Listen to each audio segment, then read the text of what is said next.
sort of put me in the situation. You're reading through this script, you know, and for the most part, you're having to play a man who everyone thinks is Jesus. So are you thinking, well, A, what do I do about the accent? Because you play with your accent, basically, don't you? Yeah, I auditioned in RP, so I didn't audition in my accent. Receive pronunciation. If anyone's not an actor, darling. That's what that stands for. Yeah. No, so you were speaking all posh. Yeah, I was speaking all posh. Jesus, King of Kings. He's gonna be posh. I mean, posher than the Queen. Yeah, I mean, you know, theoretically, he wouldn't even speak English, would he?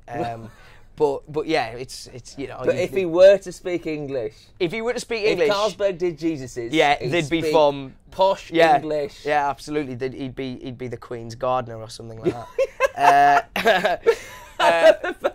Yeah, because he did do a bit. Can you imagine in 2012? Why is your gardener dressed like that? I mean, it's just his thing. It's Prince Charles' idea. Yeah. He does the Dutchy original stuff. We're not going to ask any questions. So no, I was reading through it and kind of, you know, I got told that they wanted it in RP. Yeah. So went along, did the audition, and then got told they offered me the role. I then went and got dialect coaching. I went and did some just to kind of nail the accent. Because everyone knows how Jesus speaks. Yeah, of course. In the dialect coaching world. Yeah. There's a dialect. Oh, is it Jesus? Is it? Yeah, I've got it here. Honestly, there's a dialect coach in Brentford who really knows how Jesus speaks. She's on it. She's really on it. Bless her little How heart. is that even possible? Oh, I don't know. But yeah, she had it down, man. She had it down. She whipped me into shape. But then when we got in there and started rehearsing it, Doug kind of said, just try it in your own accent. Just for, you know, and we kind of flipped between the two. And then the general consensus would be it is funnier, I hope. Jesus. Yes? What?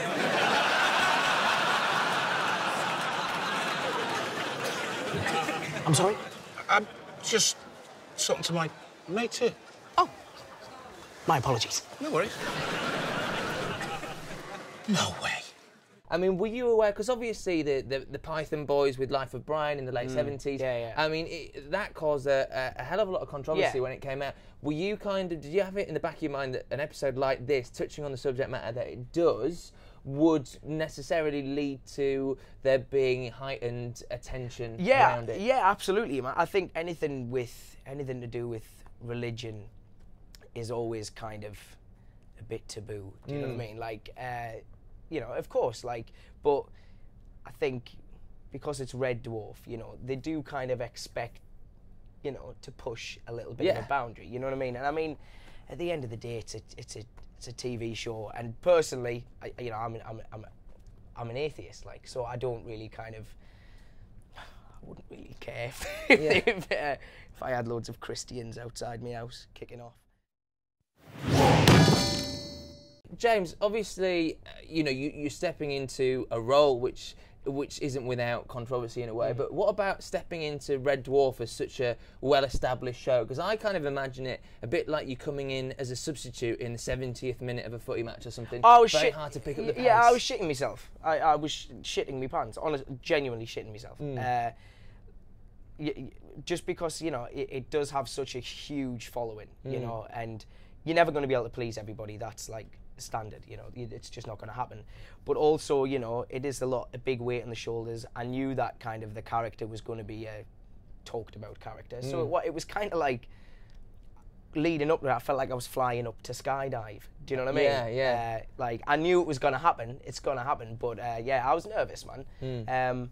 But everyone was amazing, and especially the rest of the guys, the cast, like the main cast, were just really welcoming. Like, you know, they made it really easy for me. Yeah. You know, really, really easy. I mean, and Doug's so nice. Yeah, definitely. He's obviously paid for me to say that. Yeah. Oh, yeah. You're forever within his employ now. Yeah, you can never get away. Oh God, I'm under the thumb. Yeah, that's it. It's terrible. You're sat or laid out on a table whilst sort of four very well-known and established actors and characters are kind of poking and prodding. It was a bit surreal. It was a bit surreal. You know, it's not a normal day, is it? Yeah. It's not a normal day. Yeah, that was slightly strange. And that, I believe, was one of the ones that was filmed in front of the live. Like, that was one of the scenes that we filmed in front of the live audience. I was going to say, I mean, you've acted on stage. You know what that's like, but how does that differ from being in front of a studio audience? It's, again, before I did this, I'd never done that before. So it's weird to fuse the two, and in terms of like performance as well. It's hard to describe because you've kind of on the, you know, when you're on stage, everything is a little bigger, but when you're on camera, it's all about subtleties and stuff like that. But then when you've got an audience, and an audience that, you know, love Red Dwarf so much, you've kind of really got to amp it up. So it does bring stuff out that normally it wouldn't. Would the gladiator like to join us too? I'd be most honored, sir, although I am not a gladiator. I'm a man of peace. Then thou shalt sit next to me. How kind of, I don't know, disappointing maybe is the wrong word, but were you slightly sort of deflated to find that, you know, when most of the script calls for your scenes to be in India, you're not in India at all? Yeah, I mean, don't get me wrong, the set was amazing, you know, but it did cross my mind at one point, you know, before I auditioned, like, shit, I might get to go somewhere tropical, you know? Yeah. I mean, I think the first clue is for a series set in space, I don't think they've really ever been out of a studio. No. So, yeah, that's it. Yeah, that is a good point. They should do that. It was cracking budget, that, wouldn't it? Yeah. Where's the next? It's filmed up there. Literally in space. Literally, yeah, we've got no room for scripting or anything No, like that. no. It's just lots of terrified actors. Yeah. Don't have a clue what to do. No, just send Rimmer up there. Yeah. I think that operation would have been really difficult with the gravity thing, wouldn't it? Yeah, That would have been absolutely. just floating around. Could have been all over the place. Been a bloody nightmare. Yeah, wouldn't it? I know. Quite literally a bloody nightmare as well. Yeah, well, yeah, it's like trying to charm a snake. Yeah.